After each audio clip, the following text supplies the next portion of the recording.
Skyscraper, a very tall multi-storied building. The name first came into use during the 1880s, shortly after the first skyscrapers were built in the United States. The development of skyscrapers came as a result of the coincidence of several technological and social developments. The modern skyscrapers owe their present status to 7 key inventions that have revolutionized skyscraper engineering over time. In this video, we're going to discuss this is how a billion-floor skyscraper will look like. The video is going to be amazing, so make sure you stick to the end. Before starting the video, be sure to smash that like button and subscribe to never miss out on any of our videos. They are mobility material, heat, speed, wind, earthquake, and evacuation.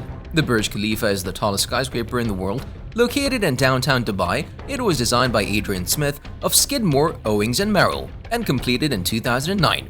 It stands at 829.8 meters, 2,722 feet tall total height, and features setbacks at various heights, common in skyscraper designs.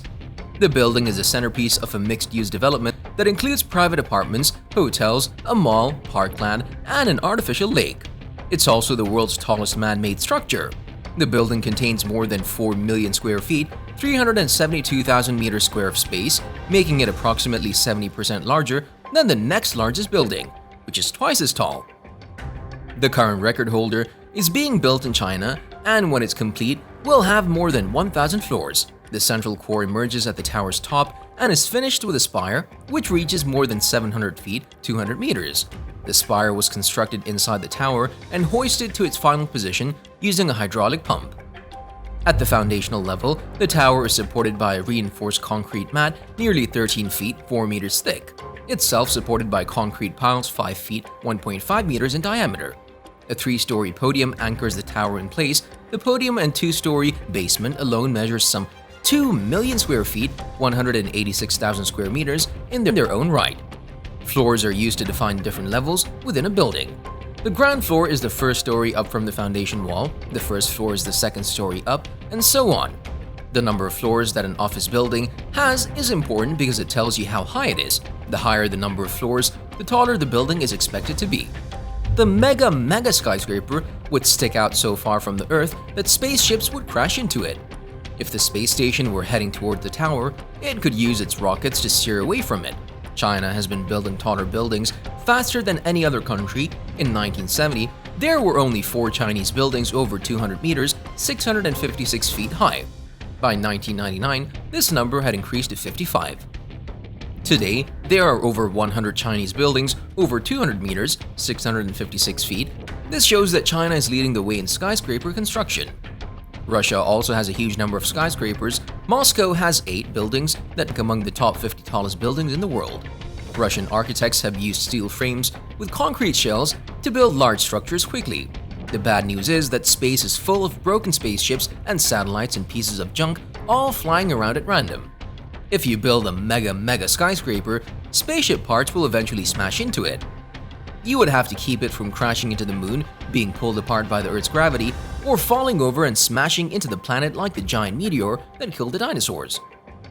But some engineers have an idea sort of like your tower. It's called a space elevator. New York City has 69 buildings that exceed 49 stories, but none of them are as tall as the Chrysler Building, which at 1,046 feet is the highest building in the city. Chicago has the second most high-rise buildings in the country, with 57 structures that exceed 49 stories, but only one exceeds 100 meters. The Willis Tower, formerly known as the John Hancock Center, at 853 feet. Los Angeles, there are 25 high-rises in Los Angeles that exceed 49 stories, but none of them are taller than 450 feet.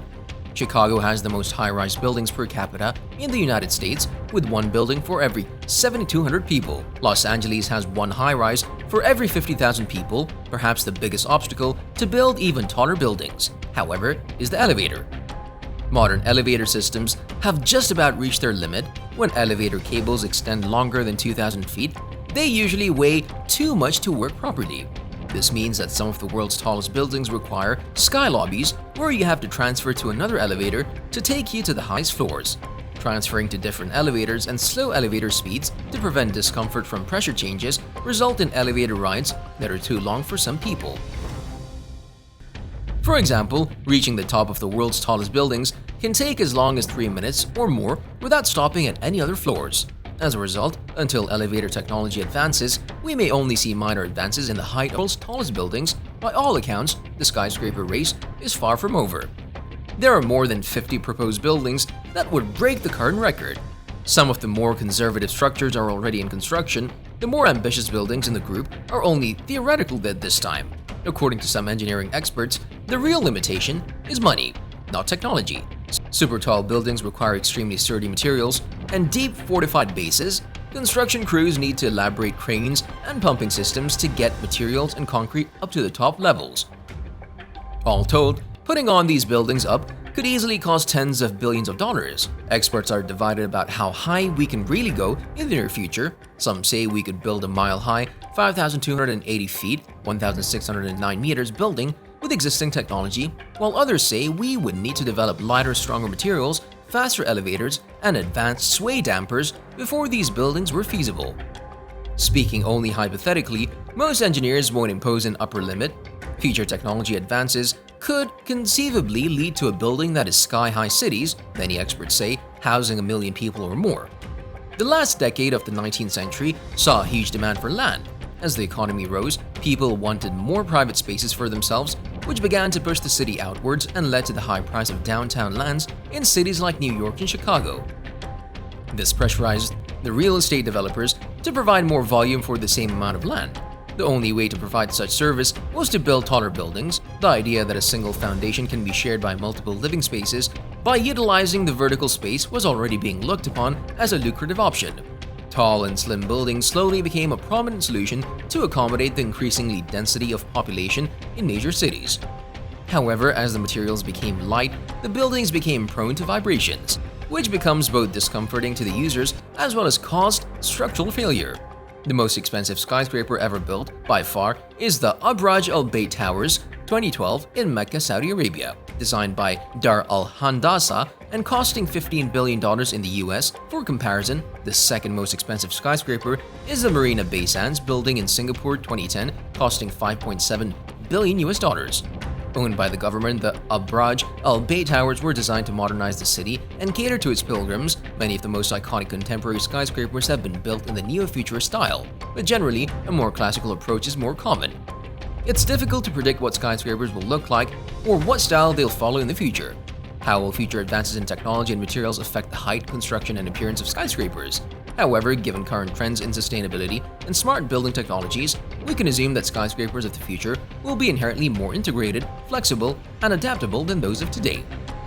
Let us know your opinion in the comment section below. This was all for today. Hope you liked the video. Don't forget to subscribe to our YouTube channel. Stay safe, and we'll be back soon with another video.